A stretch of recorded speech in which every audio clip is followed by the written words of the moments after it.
I've been playing a ton of Elden Ring Night Rain recently, and by a ton, I mean an unhealthy amount of it, but I was really surprised how this game turned out. One of the features that I like the most is the journal. Not only do you earn some of the best relics by completing the entries, but you get to learn about each character in an interesting way. The one entry that I found particularly interesting was Recluse, and that's because, well, she's a witch.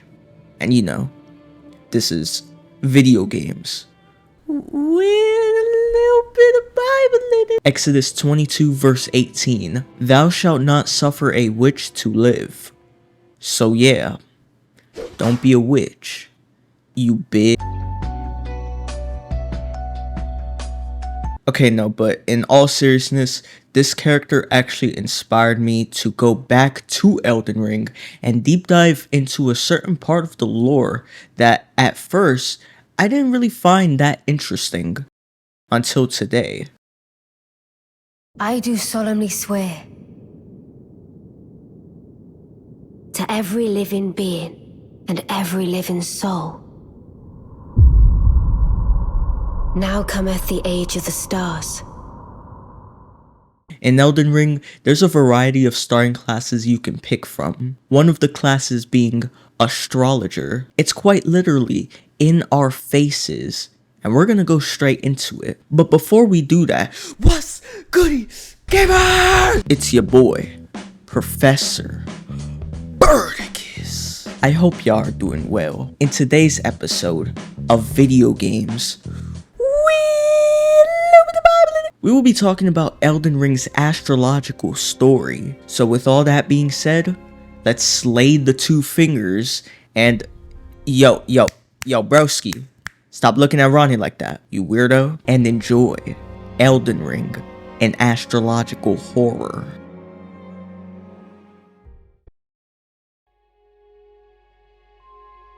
It all began when an astrologer looked up into the sky and found what is called the Primeval Current.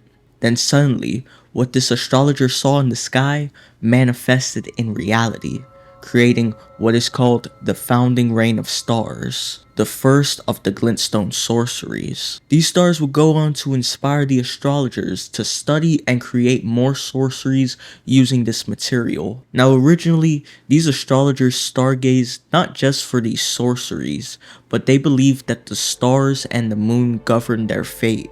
And as according to the Amber Starlight, they even believe that they had control over the gods. And we see this power of the blue starlights in use in Celavis's questline, when he has us give his potion to essentially mind control the NPC that we give it to. Despite their faith in these stars, there are 3 divisions of these astrologers. I know, divisions? Where have I heard that one before? The Academy of Rhea Lucaria, the Nox and the Eternal Cities, and the Royal House of Caria. The most notable of these being the last, mainly because there's a whole ending tied to the quest here. And also because there's a vast amount of degenerates that be going crazy over making a doll their wife. Here you go, bud. Go level up, go find you a real wife. The telescope lets us know that the Carians have their own interpretation of astrology, which centers around Renala and the full moon. The primeval current that the astrologer once saw was able to manifest the founding reign of stars. The current is a distant starry expanse, which is the origin of glintstone. But it's the last part of the description that's very interesting. When Azure glimpsed into the primeval current, he saw darkness. He was left bewitched and fearful of the abyss. When we acquire Comet Azure, we see the state in which Azure was left in. He's motionless, without word, glintstones growing out of his head. In Selen's questline, we can also see the fate of another legendary sorcerer, Lusat. He too is left in this state because of what he saw in the primeval current. These stars are alive. Take for instance, Astel. He's a malformed star born in a flightless void far away. Perhaps this is what he saw? Or maybe it was something more sinister. it's certainly too dangerous to study, as they essentially banned the study of it altogether, with sorcerers like Selin outright being kicked out of the academy for even attempting to do so. Exploring deeper into that thought, when you traverse into the realm of shadow, you come across the Cathedral of Manus Meter. A priest you can find here, Count Amir, an astrologer who abandoned his loyalty to the moon, stating that it is only the closest of the celestial bodies, nothing more. I, too, am a glintstone sorcerer. We study the stars and examine the life therein. Are you familiar with our findings? Long ago, we began as stardust, born of a great rupture far across the skies. We, too, are children of the greater will. Is that not divine? Is that not sublime? And yet, none can fathom its implications. Its utter brilliance. Going further into his questline, we find hidden the mother of both the Two Fingers and the Finger Creepers, Meter. She was in turn a magnificently gleaming daughter of the Greater Will, and the first shooting star to fall upon the lands between. The Elden Beast is a living incarnation of the Elden Ring, and he too came down from the stars, but Meter actually came before him. Meter would commune and receive signs from the Greater Will who occupied the Great Beyond, but at some point, according to the staff of the Great Beyond, Meter was left broken and abandoned, and she wouldn't receive any more signs from the Greater Will. It's not exactly clear when she became broken, but it must have been sometime before Marika took the guidance of the Fingers, since Amir states that these fingers were unsound from the beginning, meaning that the Greater Will's guidance has been outdated for as long as Marika's reign. Taking a look at the Cerulean Seed Talisman, it states that the Two Fingers played a role in birthing the Erd Tree. At the same time, the Fingers claim to be envoys for the Greater Will, but this is a lie. They've been abandoned for a very long time, and this Greater Will that they've been operating on is outdated. Why am I talking about a freaking DLC character that seemingly has no relevance to the sorcerers? Well, maybe, just maybe, this is what broke Lusat and Azure. The revelation that the Fingers have been abandoned and that they themselves are likely alone too, following this guiding grace that likely only belongs to Marika now, but that's just speculation. Taking it back to the lands between, in the backside of Caria Manor, we meet one of the main demigods of the story, Ronnie the Witch. She wants to establish her own order, and in order to do this, she has to rid herself of her Empyrean flesh and cut ties with the Two Fingers. And so, she concocted a plan. She stole the Rune of Death and created black blades that can destroy her Empyrean body. With her first step of the plan complete, she now exists in the body of a puppet. Now, I don't know how these people are so infatuated with a dang puppet. Like, personally, I've always been creeped out by puppets of any kind. I remember back when I was a wee child, I couldn't ever go to the living room because I was always afraid that my dad would be watching Dead Silence. You know that one movie directed by James Wan? It's just something about this guy that's just so, like, it's just so off-putting. It's uncanny. Like get this guy off my screen. I don't want to look at him anymore. We willfully enter into Ronnie's service, and she gives us a task. With the help of her shadow Blythe, aka Chide, find the Eternal City, Necron. We reach Siofra River, the place right below Necron, with no obvious way to make it to the top. To search for answers, we talk to Celavis for a lead. Unfortunately, not even he knows how to reach Necron, but he knows someone who might. Selin. Traveling to Selin, she reveals that the stars control Ronnie's fate, but General Radan is currently holding them at bay. The stars alter the fate of the Carian royal family, and the fate of your mistress, Rani. But long ago, General Radan challenged the swirling constellations and in a crushing victory arrested their cycles. Now he is the force that repulses the stars. If General Radan were to die, the stars would resume their movement, and so too would Rani's destiny. I freaking love Radan. The Scarlet Rot literally made this dude a senile old man with dementia. And yet, while in this state, his gravity magic is still able to hold back the stars. But as much as I love Chadan, we gotta kill this dude. See ya in the DLC.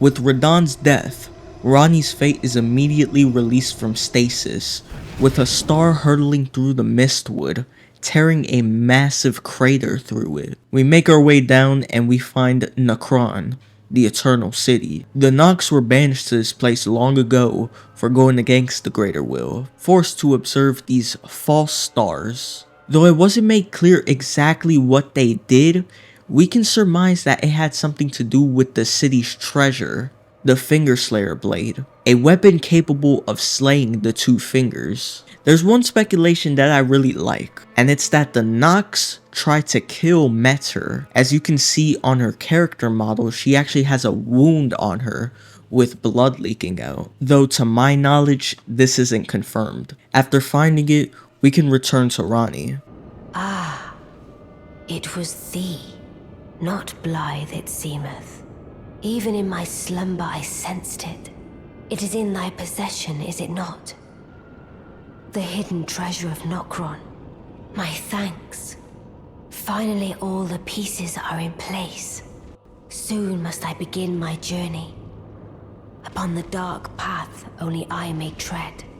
You may recall that I said she had to rid herself of her Empyrean flesh in order to cut ties with the greater will. In order to do this, however, it requires both a body and a soul. And the soul that Ronnie chose was none other than Godwyn. This is why I'm gonna plant this into your heads right now. Just because someone is a protagonist or they're on the side of the protagonist, it does not mean they are good people. I'm gonna give you guys the TLDR. Godwyn was a pretty chill guy. Like, almost everyone loved him. He was like the nonchalant dreadhead of the lands between. And Ronnie just offed him, just like that.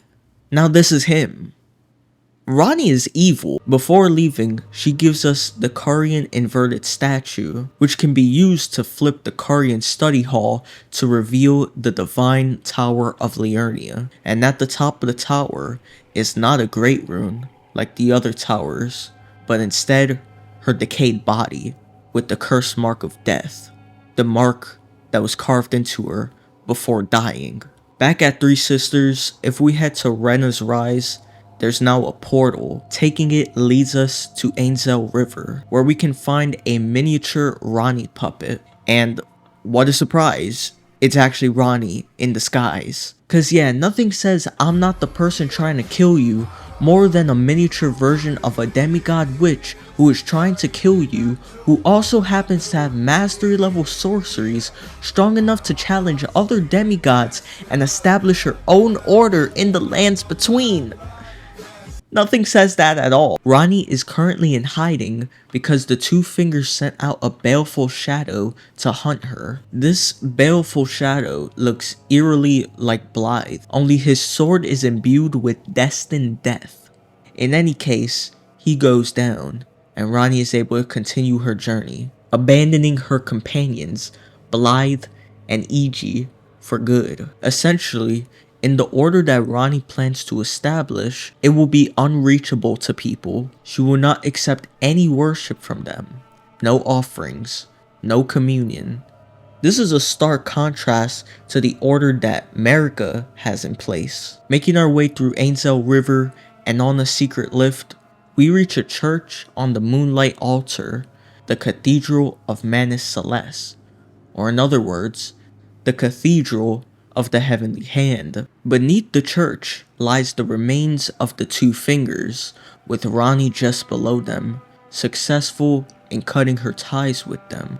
With the Dark Moon ring, we marry Ronnie, so that we can become the Elden Lord of her new order. Here beginneth the chill night that encompasses all, reaching the great beyond. Into fear, doubt, and loneliness, as the path stretcheth into darkness.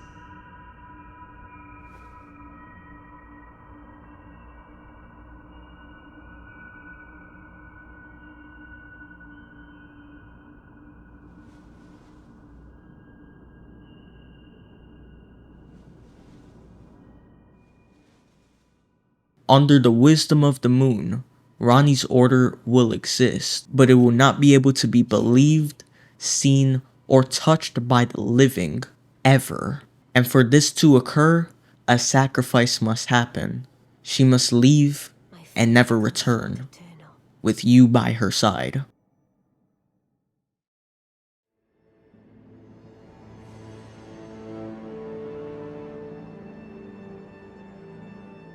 What's always fascinated me is how eerily similar these astrologers are to real-life astrologers that you see serving you your morning coffee. Oh, what's your sign? I'm a early rising rooster Libra, the equilibrious beast. But girl, if you'll just give me my coffee.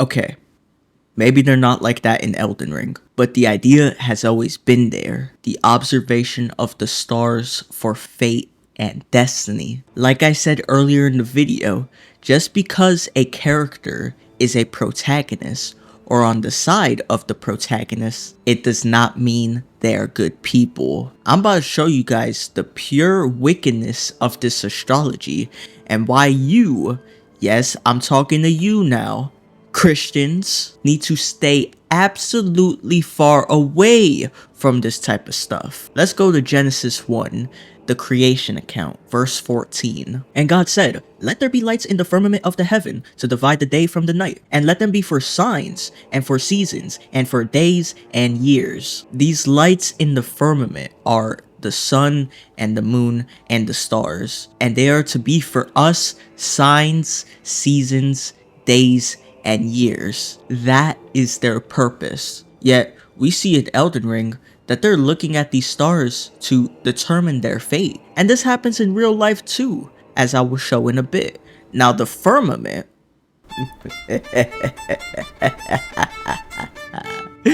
We'll get to the firmament later. Just keep in mind of what the true purpose of the stars are. We're gonna pull up this word horoscope in Webster's New World Dictionary, 1969 edition. This is how it reads. From Latin Greek, hora, hour, and scopine, to view, in astrology. So right off the bat, it's already letting us know that horoscopes are directly related to astrology. The position of the planets and the stars with relation to one another at a given time as at a person's birth, regarded as determining his destiny. A chart of zodiacal signs and positions of the planets, etc., by which astrologers profess to tell a person's future, to calculate the supposed influence of the stars and the planets on a person's life. So what these people do is, they take the time you were born and correlate it to the position of the stars, and that determines your destiny. What? How the hell does that even make any freaking sense? That's why your boy, Professor Burdicus, doesn't celebrate birthdays. No, Poppy. There ain't nothing wrong with the day in of itself, or even doing something like getting dinner or hanging out with some friends. There's nothing wrong with that, but birthdays have a link with what these astrologers were doing, even down to the round cakes, the candles on said cakes, and blowing them out. That's all a pagan practice. If you claim that you're a Christian and you read your horoscope, and you also claim that you're a Scorpio or a Libra, the equilibrious beast, you are saying that the stars have control over your fate and not God. That is wickedness. This is Proverbs 16 verse 9. A man's heart deviseth his way, but the Lord directeth his steps. So what it's saying here is that a man's heart, or in this context, his mind, chooses which way he's going to walk, but the Lord chooses where he's going to end up. And this is for everyone, both righteous and wicked. Proverbs 16 and 9 automatically conflicts with astrology because astrology says that the stars determine one's destiny. Jeremiah 10 verse 23. O Lord, I know that the way of man is not in himself. It is not in man that walketh to direct his steps. This is just another instance where the Bible says that God is the controller of our destiny. God gives you the choice to choose your path, and based on the decisions you make, God determines where you will end up. I wanted this channel to be more gameplay oriented, you know, a lot of trolling and the like. Never in a million years would I have guessed that I would be making video essays about the Bible using video games. And that's just how God works, people. But if you remember, one of the definitions of horoscope said that it is a chart of zodiacal signs and the positions of planets, etc., by which astrologers profess to tell a person's future. What does zodiac even mean? We've seen this word in our daily lives, but I guarantee you 90 to 95% of people don't even know what this means, myself included. So let's look up that word in the Webster again. Zodiac, from Greek, zodiakos, kylos, circle of animals, an imaginary belt in the heavens extending on either side of the apparent path of the sun, including the paths of the moon and the principal planets. It is divided into 12 equal parts, or signs, each named after a different constellation. If you look up a zodiac chart, you get this wheel-looking diagram with a bunch of different animals on it. Again, if you deal with zodiacs, you're dealing with constellations and astrology. Whenever you ask someone their birthday in regards to the zodiac, what you're asking them is, which one of these constellations were you born under? This is Deuteronomy 4 verse 15 to 19. Take ye therefore good heed unto yourselves, for ye saw no similitude on the day that the Lord spoke unto you in Horeb out of the midst of the fire, lest ye corrupt yourselves and make you a graven image, the similitude of any figure, the likeness of male or female, the likeness of any beast that is on earth, the likeness of any winged fowl that flieth in the air, the likeness of anything that creepeth on the ground, the likeness of any fish that is in the waters beneath the earth. So essentially what it's saying in verse 15 to 18 is, we are not to make any graven image of any figure that looks like a human or an animal. And it also includes God as well, because it says in verse 15 that we saw no similitude of God. Unless thou lift up thine eyes unto heaven, and when thou seest the sun and the moon and the stars and all the host of heaven, shouldest be driven to worship them and serve them, which the Lord thy God hath divided unto all nations under the whole heaven. God is saying right here, we aren't even supposed to worship these stars, the moon, the suns, anything that he put in the firmament. We're not supposed to worship it. Believing that these zodiacs determine your destiny. You have made gods out of the sun, the moon, the stars, and the animals of the earth. Let's go to Enoch. This is the book of Enoch, chapter 7, verse 1 to 2. So for context, in Enoch 6, this is talking about when the fallen angels came down and slept with humans, right? And all the others together with them took unto themselves wives, and each chose for himself one, and they began to go in unto them, and to defile themselves with them. And they taught them charms and enchantments, and the cutting of roots, and made them acquainted with plants. It says that these fallen angels taught these women charms, as well as other things.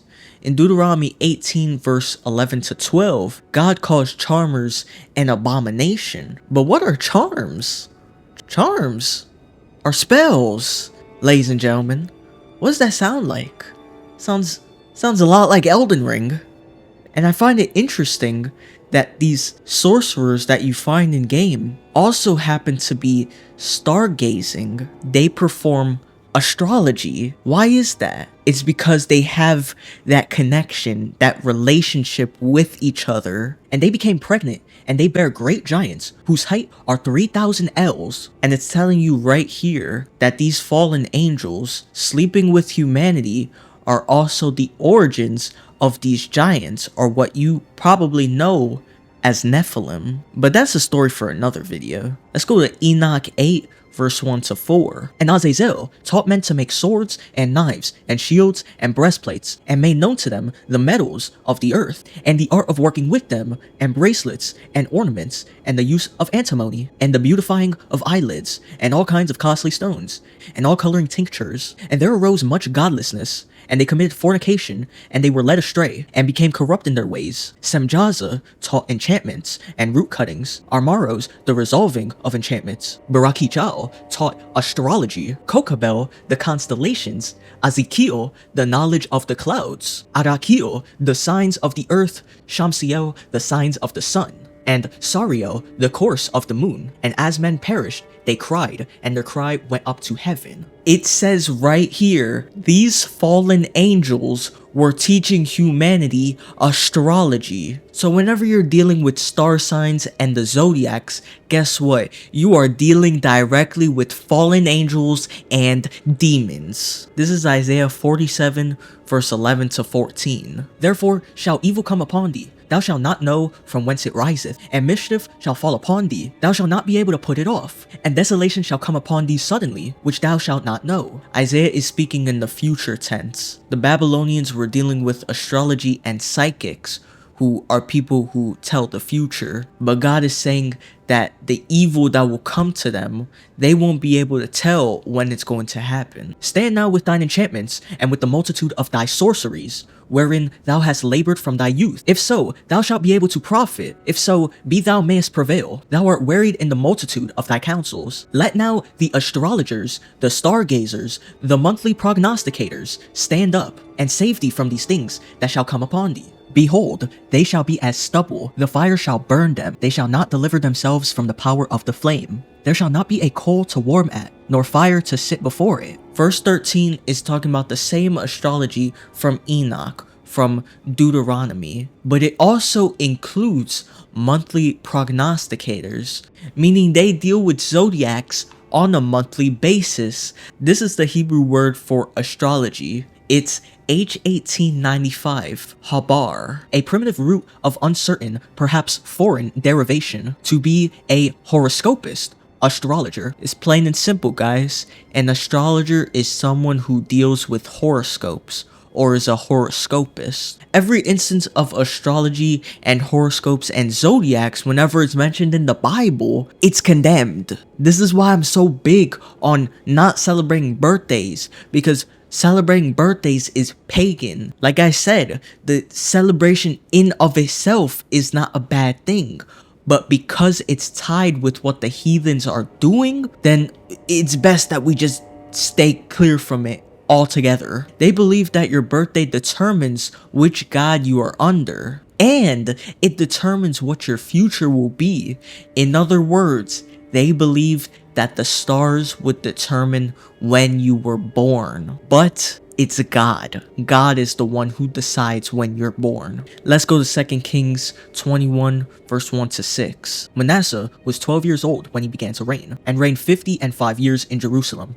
And his mother's name was Hephzibah. And he did which was evil in the sight of the Lord, and after the abominations of the heathen, whom the Lord cast out before the children of Israel. For he built up again the high places which Hezekiah his father had destroyed. And he reared up altars for Baal, and made a grove, as did Ahab king of Israel, and worshipped all the hosts of heaven, and served them. Manasseh was worshipping the hosts of heaven, and based on the context of this verse, this is talking about the stars and the moon. And he built altars in the house of the Lord, of which the Lord said, in Jerusalem will I put my name. And he built altars for all the hosts of heaven in the two courts of the house of the Lord. So it says here that he put up altars in the temple, meaning he was trying to combine the Most High with paganism. You know, that sounds a lot like modern day Christianity today, who deal with all these pagan holidays with their faith. Whenever you make an altar for someone or something,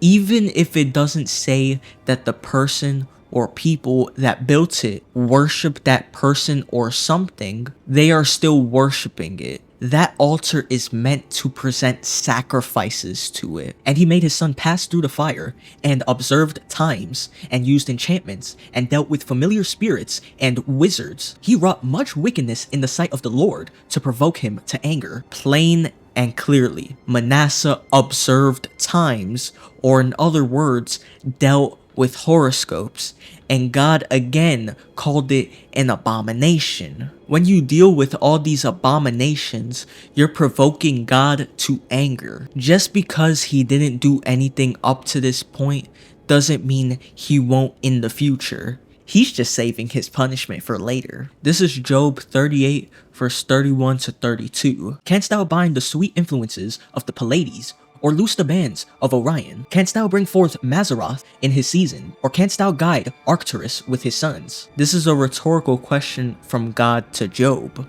No, Job cannot bind the Pleiades or loose the bands of Orion, because only God can, because God created those things. But what even is the Pleiades or Orion, or Mazzaroth, or Arcturus? This is the Smith Bible Dictionary definition for Pleiades, and we're going to go through each one of these words. So rendered occurs in Job 9:9, and Job 38:31, and Amos 6:8. In the last passage, our authorized version has the 7 stars, although the Geneva version translates the word Pleiades, as in the other cases. The Pleiades are the group of stars situated on the shoulder of the constellation Taurus. The rendering sweet influences of the authorized version from Job 38:31 is a relic of the lingering belief in the power which the stars exerted over human destiny. Bashaf thinks the phrase arose from the fact that the Pleiades appeared about the middle of April and hence are associated with the return of spring, the season of sweet influences. So the Pleiades is a group of stars, and it tells you that it has this association with human destiny. People have given these group of stars this association, this power over human destiny. This is astrology. But let's read the next one, because I find this one very interesting. This is Orion, the Giant, a large, bright constellation of 80 stars. 17 large ones crossed by the equinoctial line. It is named after a mythical personage of the Greeks, of gigantic stature, and the handsomest man in the world. The Arabs called it the Giant, referring to Nimrod, the mighty hunter who was fabled to have been bound in the sky for his impiety. So this constellation, Orion, is directly associated with Nimrod. So when you deal with Orion, you're dealing with Nimrod. This is Arcturus, bearkeeper. The Hebrew words Ash and Aish, rendered Arcturus in the authorized version of Job 9:9 and Job 38:32, in conformity with the Vulgate of the former passages, are now generally believed to be identical and to represent the constellation Ursa Major, known commonly as the Great Bear or Charles Wain. Again, this is another constellation. These are pagan gods, but if you notice, God is speaking of them as if they're actual gods. That's because, again, God is in control of them, these constellations. He controls all of them. And this is the last one, Mazzaroth, the 12 signs. The margin of the authorized version of Job 38:32 gives Mazzaroth as the name of the 12 signs of the Zodiac. Mazzaroth is another name for the 12 signs of the Zodiac. So God is telling Job through a rhetorical question that he controls all of these constellations. This is Amos 5 verse 7 to 8. Ye who turn righteousness into wormwood, and leave off righteousness in the earth, seek him that maketh the 7 stars and Orion, and turneth the shadow of death into the morning, and maketh the day dark with night, that calleth for the waters of the sea, and poureth them out upon the face of the earth. The Lord is his name. Guys, you must seek the one who created the stars, not the stars themselves. And the name of the one who created them is the Lord, Jesus, Yeshua HaMashiach. Turn on my music, you know what time it is.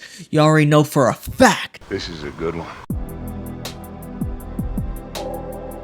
Lusa and Azur's minds were broken beyond repair and were left in a broken state after viewing inside the Primeval Current. Though some powerful sorceries were gained through this stargazing, the Academy made it wholly illegal to deal with the Primeval Current. And that's because I believe that they know there's an evil force behind it. I believe that the one who gave these astrologers their sorceries is none other than a fallen angel. It may not explicitly say that it is a fallen angel, but my theory is, whether it's in an expansion for Elden Ring Night Reign, or Elden Ring 2, or Elden Ring the movie, this entity will be a rebel to the greater will. Because that's what this whole astrology thing is about, and that's what it's always been dealing with: fallen angels and demons. I want to leave you guys off with one more piece of information. Astrology and the study of the stars is one thing, but Elden Ring talks about this great beyond, this area in space where Metter is communicating with the greater will by using this microcosm. In essence, it's a pocket dimension. Now, before I was in this world, I was extremely fascinated with the concept of space. The idea that there are a plethora of planets and stars that one day we can go to just blew my mind. Until I read the book.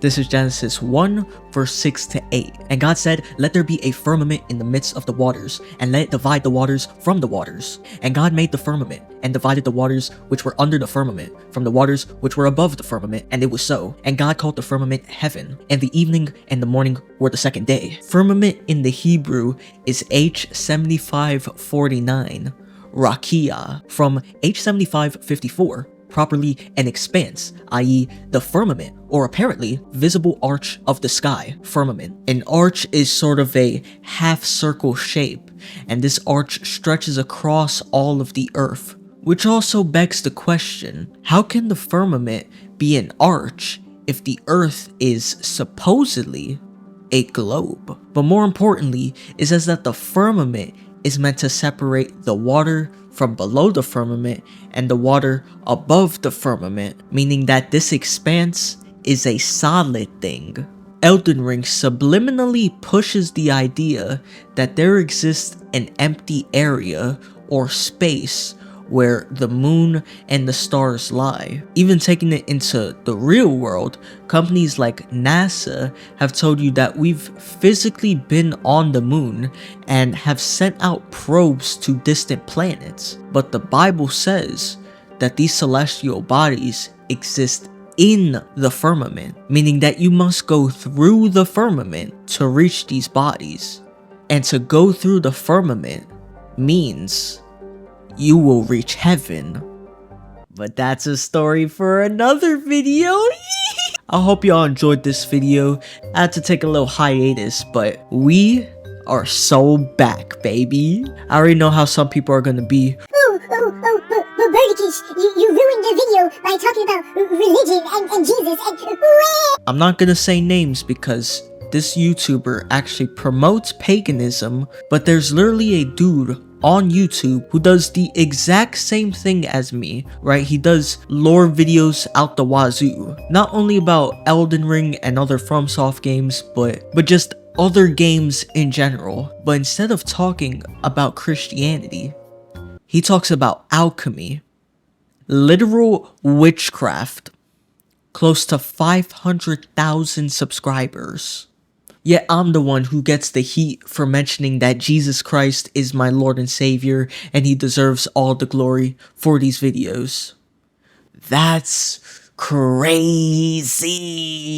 If y'all enjoyed this video, make sure y'all drop a like, a sub, share this with a friend. Cash App's right here if you want to support me directly. Big shout out to Vati Video for his lore videos as always. I'm gonna leave the links to his videos down in the description. All the videos that I used to not only research for this video, but the videos that I also used for background footage as well. Make sure y'all check out the last video if you haven't already. And yeah, that's about it. This is your boy, Professor Birdicus. God bless you all.